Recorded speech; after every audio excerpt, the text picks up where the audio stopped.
மறுபடியும் அந்த கொடை பயணம் தொடர்ந்துச்சு. அவள் வீடு இன்னும் எவ்வளோ தூரம்னு அளந்து பார்த்தா கூட அவ்வளோ துல்லியமாக சொல்லியிருக்க முடியாது. ஏன்னா அவகிட்ட கொடையில இடம் கேட்டதுலேருந்து ஒவ்வொரு அடியும் செய்யுள் அடி ஞாபகம் வச்சிருக்க மாதிரி ஞாபகம் வச்சிருந்தான்.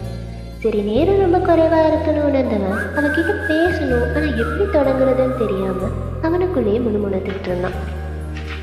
ஆனால் ஒன்று மட்டும் உண்மை, இந்த பஸ்ஸில் இறுக்கமான ஜன்னலை திறக்கிறது மாதிரி ஒரு பொண்ணோட மனசை திறக்கிறது அவ்வளோ சுலபம் இல்லை.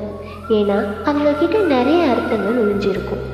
மௌனங்களுக்கு கூட பல பல பொருள் இருக்கும், எதிர்பார்ப்புகள் நிறைய இருக்கும். இருந்தும் அவங்கக்கிட்ட யதார்த்தம் ரொம்ப ரொம்ப இருக்கும்.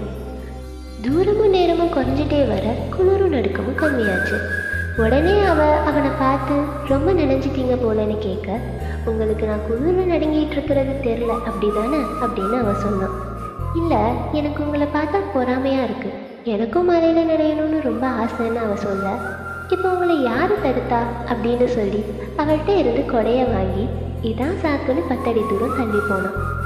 அவன் நனைஞ்சா. மழை துளியெல்லாம் போட்டி போட்டு அவளை தீண்டுச்சு. அது அவளுக்கும் மலைக்குமான அழகி போட்டி.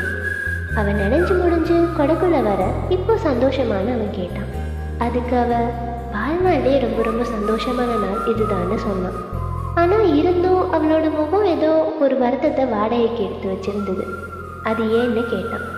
இல்லை, வீட்டில் திட்டுவாங்கல்ல, கொடை இருந்தும் எப்படி நனைஞ்சேன்னு கேட்பாங்களே, அப்போ கொடையை மறந்து வச்சுட்டேன்னு சொல்லுங்களேன்னு சொல்ல, உடனே அவள் சரி, அப்போ இந்த கொடையை நீங்களே வச்சுக்கோங்க, நீங்களும் ரொம்ப தூரம் போகணும்ல, இன்னொரு மலையில் நான் உங்ககிட்ட இருந்து இதை வாங்கிக்கிறேன் அப்படின்னு அவள் சொல்ல, அவன் வாங்கி வச்ச பேனா இங்க நாளைக்குள்ள தீக்க தயாரானான்.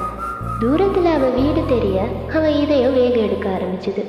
அவகிட்ட ஒரு விஷயத்த சொல்லணும், ஆனால் நேரம் அதுக்கு கொஞ்சம் கூட ஒத்துழைக்கலை.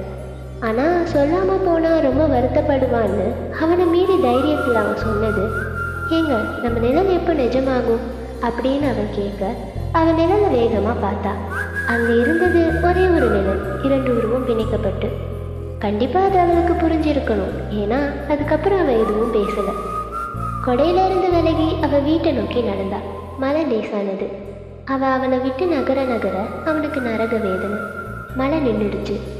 அவன் கையில் அவள் கொடுத்த கொடை இருந்துச்சு, ஆனால் அது மலைக்கு மறுப்பா இல்லை, இன்னொரு மலைக்கு ஆதாரமா. அவள் திரும்பி அவனை பார்த்தபடி அவன் கண்ணை விட்டு மறைஞ்சா. அவள் கண்டிப்பாக நாளைக்கு இந்த கொடைக்காக வருவாள். அவனும் அவளோட விடைக்காக போவான். அந்த கொடையை விரிச்சபடியே அவன் வழி தெரியாமல் நடந்தான். இதுதான் இந்த கதையோட முடிவு.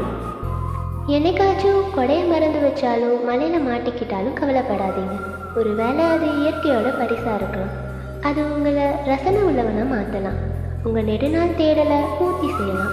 இல்லை, நல்ல நல்ல உணர்வுகளை உங்கள் மனசுக்குள்ளே நிரப்பலாம். வேறு ஒரு எதுவுமே தெரியாத ஒருத்தவங்க கிட்ட உங்கள் காதலை அள்ளி கொடுக்கலாம். வாழ்நாள்லேயே ரொம்ப ரொம்ப சந்தோஷமான நாளை எதிர்கொள்ளலாம். மொத்தத்தில் மழைக்காலம் சந்தோஷத்தை அள்ளி அள்ளி கொடுக்கலாம்.